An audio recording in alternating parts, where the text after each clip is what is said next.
So unaona memes watu wakisema ati you are paying for something people have been using for free. So umekuwa kampo, you know what happens in campus. Dowry sioni kama iko na importance. It should be paid. I think it comes with pride, knowing that you're given up something to have that on specific persons. Do dowries have a place in the modern society, or are they simply financial traumas wrapped in cultural expectations?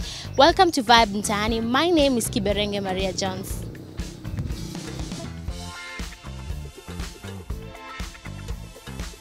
Unaona ka dowry iko na importance kwa hii society sahi? Current society na sidhani kama iko na any importance.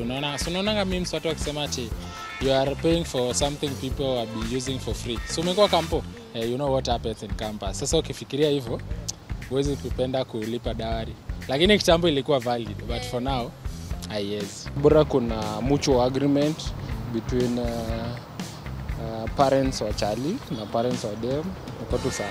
But according to our parents, it matters. And since we need the blessings of our parents, yeah, it matters to them. Because utatoka tu umeacha kama hujapata hizo blessings. You think our people siku hizi have taken advantage of dowries, wana inflate prices? Tuseme inflation of the situation, hiyo prices unajua nini economy imepanda juu. So unapata wase wanachukua advantage kama hiyo. Watu wanasema mademo wao wamesoma. So sidhani kama sisi maboy hatukusoma. Ati unalipa pesa mingi juu mtu amesoma amefika university. That's a joke. Hiyo ni mchezo unatufanyia bana. Ama wasichana pia walipe dowry si tukisoma kama wao wasomi.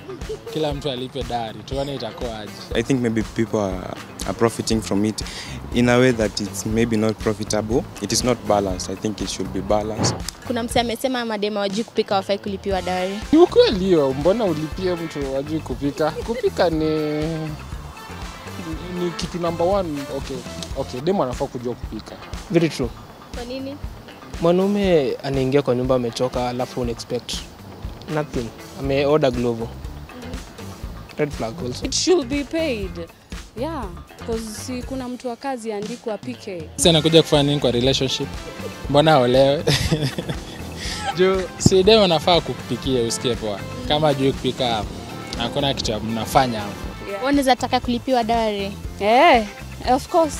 Yes. Sijui ngapi but lazima ikue kitu worth it kabisa.